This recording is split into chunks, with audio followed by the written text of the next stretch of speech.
wacha kiburi. Ukiwa alive, wacha kiburi. Siku moja utavutwa kwa fridge kama bia baridi. Ukiamka asubuhi ambia God asante. Ukienda kulala mazee. You know why?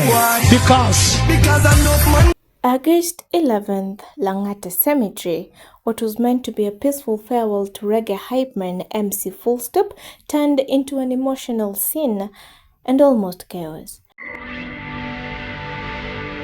Welcome again to Kenya News Today. I am Miriam Chuma. We hope you will enjoy this episode. MC Fullstop, a real name John Minor, was a voice, a vibe, and a pillar in Kenya's reggae culture.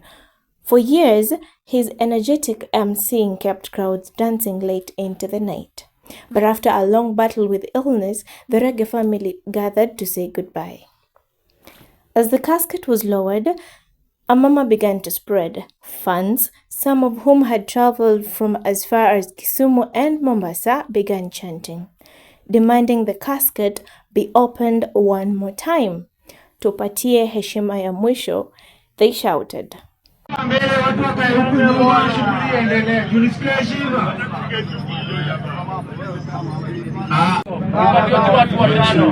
Asimamia hii mwili at least mambo yaende vizuri.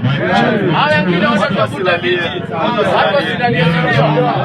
Haya tu mimi nachagua. Nachagua huyo kama wako na tulia. Watu wapite nyuma yao. Watu wapite nyuma yao. Watu wapite nyuma yao. Ani watu watatu. Haya nyamaza. Hawa wawili wa maua. Hawa wengine tutakuja.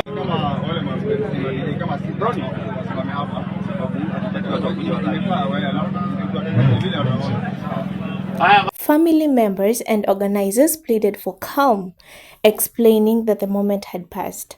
But emotions were too high. Some fans even attempted to push forward, risking a stampede.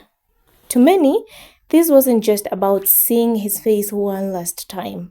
It was about closure, about honoring a man who gave his voice to unite strangers into one reggae family. In the end, the casket remained closed and MC Fullstop was laid to rest. But his story and his voice will keep playing in the hearts of reggae lovers forever. Rest in power, MC Fullstop. Kindly subscribe for more. Tribute to my father, John Minor, MC Fullstop. My father, MC Fullstop, was more than just my old man. He was my guide, my protector, and my bigger teacher. He was strong, not just in body, but in spirit. And he faced life challenged with courage and enough determination. He taught me the value of hard work, the importance of resilience, and how to maneuver through the ups and downs with wisdom and grace. Through his words and action, he taught me strength is not just about never failing, but about rising every time you are knocked down. I will never forget his life, his laugh, his advice, his reasoning, and the love he gave me.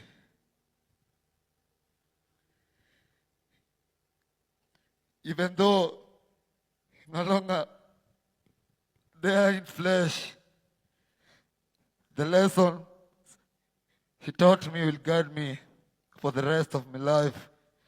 Rest easy, Daddy.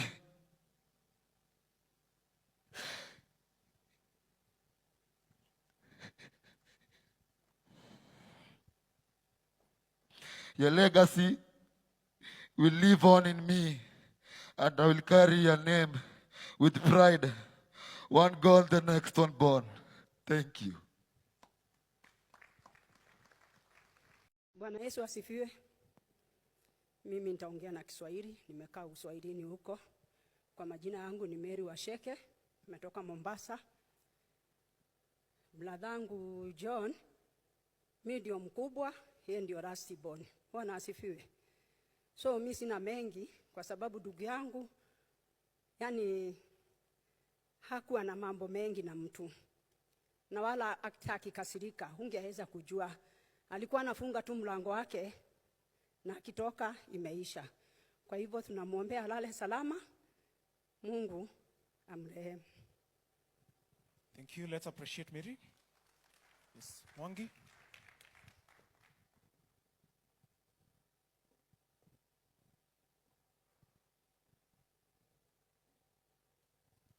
Kanisa mjambo.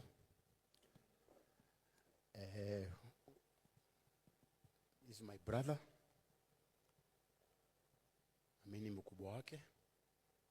Nimetoka Mombasa. Sitaweza kusema mengi. Ni Mungu amlaze pahali pema.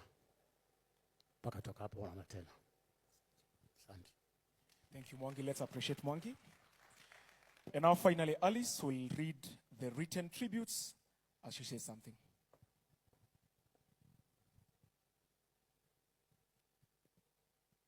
Bwana Yesu asifiwe kanisa. So I'm going to read.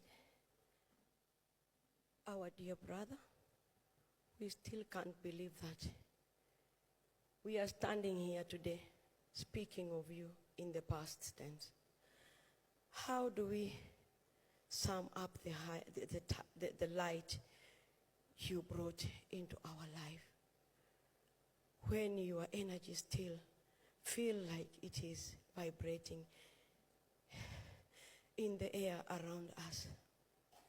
You aren't just our younger brother.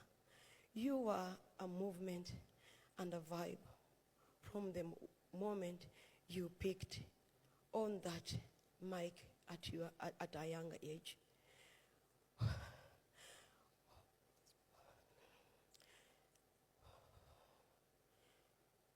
We knew that music was part of you. We watched you grow from that little boy to the renowned MC who was the talk of town.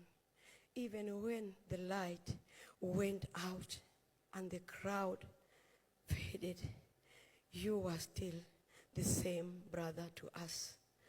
Tender-hearted, always quick with a joke, and your iconic laughter. You had this way too, making everyone feel seen and heard. The Lord knows this world could use more of you, of that. It is hard to accept that you are gone, but you are not really gone. Your energy lives on. Sleep well, brother. You have earned your rest. I personally can say a tribute for my brother.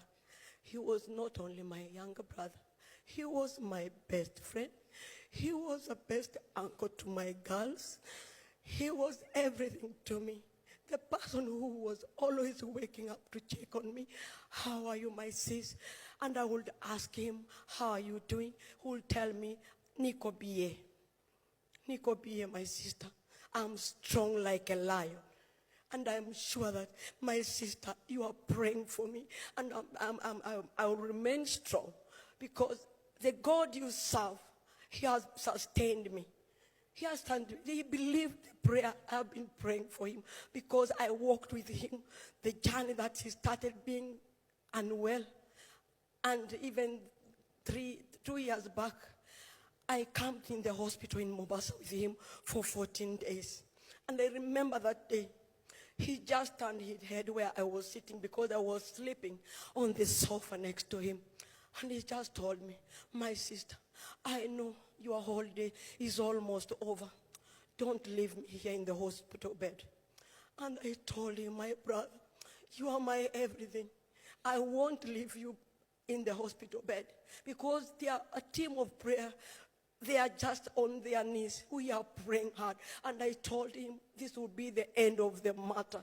The sickness will disappear. When God intervened, nothing impossible with him. And he believed every word I was telling him about what God can do inside. And I told him that whatever God can do, cannot do, does not exist in this world. And I told him, my brother, keep holding on. For me, just for me, I just needed him most. He was my best friend. I will miss his vibe.